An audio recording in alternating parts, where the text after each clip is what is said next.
Conferencia 39 de fase A. La no identificación con las cosas del diario vivir y por qué juzgamos a los demás. Cuando uno se identifica, la conciencia se duerme. La vigilia se pierde. Comprendamos esto. La vida es como una película compuesta por muchos cuadros y escenas. No conviene en modo alguno identificarnos con ninguna escena, con ningún cuadro, con ninguna apariencia, porque todo pasa, pasan las personas, pasan las ideas, pasan las cosas, todo el mundo es ilusorio. Cualquier escena de la vida, por fuerte que ella sea, pasa y queda atrás en el tiempo. Lo que nos debe interesar a nosotros es aquello que se llama ser, la conciencia. He allí lo fundamental, porque el ser no pasa, el ser es el ser. Cuando nosotros nos identificamos con las distintas comedias, dramas y tragedias de la vida, es obvio que caemos en la fascinación y en la inconsciencia del sueño psicológico. He allí el motivo por el cual no debemos identificarnos con ninguna comedia, drama o tragedia de la vida, porque por muy grave que sea pasa. Hay un dicho común que dice, no hay mal que dure 100 años ni cuerpo que lo resista.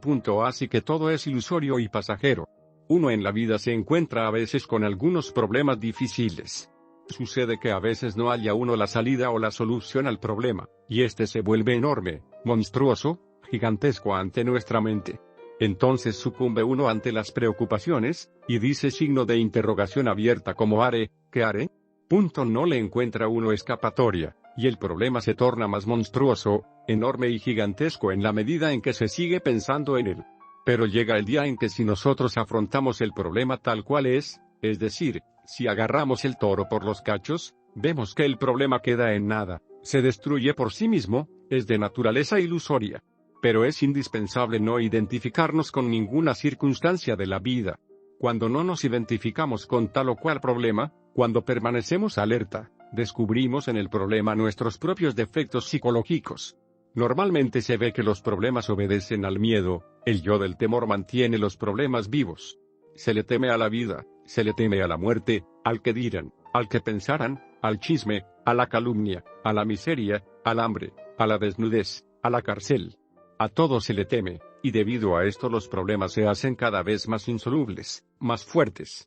En un problema económico, ¿qué tememos? La ruina, o que tengamos que pagar determinada deuda, porque si no pagamos nos meten a la cárcel, etc. En un problema de familia, ¿qué tememos? Él dice que se dice, la lengua viperina, el escándalo, los intereses creados, etc. Pero si se elimina el yo del temor, todo se esfuma, se vuelve nada.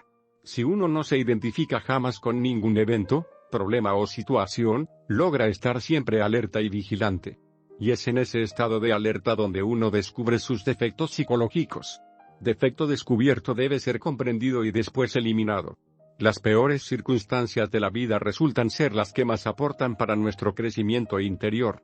En los momentos más agradables de la vida suele rendir menos nuestro trabajo interior. Cuando uno se identifica no identifica el defecto que se está manifestando. Normalmente esos defectos se proyectan en las demás personas, buscan dentro de nosotros que se dé la identificación para que no los identifiquemos a ellos, y así no podamos descubrirlos ni eliminarlos. Para el trabajo esotérico es fundamental iniciar una etapa de lucha incesante por no identificarse con elemento alguno, sea lo que sea. Si una persona se identifica, por ejemplo, con el alcohol, termina tomando, si se identifica con la glotonería acaba comiendo, y así sucesivamente con cada cosa que se va dando. Una identificación con una ira nos duerme tanto la conciencia que podríamos durar varios días identificados sin retomar al trabajo psicológico. Es necesario que luchemos a cada momento para no dejarnos identificar. ¿Por qué juzgamos a los demás? Ahora estudiemos este otro aspecto que impide el despertar de la conciencia. Es necesario saber que realmente no nos conocemos a nosotros mismos y que todas las personas en el exterior nos sirven de espejo para vernos reflejados. Si cada vez que aparece alguien con un defecto nos observamos a nosotros mismos, vemos que algo se nos está moviendo y que no quiere que lo observemos. Por eso reacciona y trata de que critiquemos lo que tal o cual persona está haciendo, para dormirnos la conciencia y que no logremos descubrirlo. En un momento dado lo que nos molesta de alguien es algo que cargamos oculto dentro de nuestra psicología y no nos gusta verlo por fuera, por eso lo criticamos. En otras reacciones podemos descubrir que interiormente tenemos el defecto contrario al que vemos externamente. Por ejemplo, Si veo a alguien que está derrochando su dinero y en mi interior tengo el yo avaro, este defecto reacciona cuando ve a su opuesto en el exterior. Luego, siento desagrado. La clave de todo es dirigir siempre la observación al mundo interior, ver lo que sentimos, lo que pensamos, lo que deseamos, la forma como estamos reaccionando, la charla interior que se da, etcétera, etcétera. Mientras uno va observando el interior hace descubrimientos y puede ir eliminando lo que va comprendiendo. Pero si se da la identificación, el siguiente paso será la crítica. Tan pronto nos identificamos empezamos a juzgar a la otra persona, criticamos el defecto que hemos proyectado en ella. Como resultado de lo anterior, la conciencia se duerme y se pierde el propio juicio crítico. El juicio crítico es la capacidad que tiene la conciencia de comprender los propios defectos, pero esa capacidad desaparece tan pronto se critica a la otra persona. Reflexionemos en esto. Si no nos conocemos a nosotros mismos, ¿cómo podemos creer que conocemos a los demás? Por eso juzgamos cualquier apariencia o cualquier acción que vemos en otros. Pero nunca debemos identificarnos con las apariencias porque las apariencias engañan. Miramos a una mujer haciendo determinada cosa y decimos, signo de exclamación abierta a, esa es una prostituta. Ese es un no sé qué, ese otro es un afeminado, aquel de allá es tal cosa, el otro que viene allá es un ladrón, etc. Pero, ¿quién está juzgando? Si observáramos el dedo que señala y los otros 3 dedos que miran hacia el interior, son nuestros propios yoes que están hablando por fuera lo que tenemos por dentro.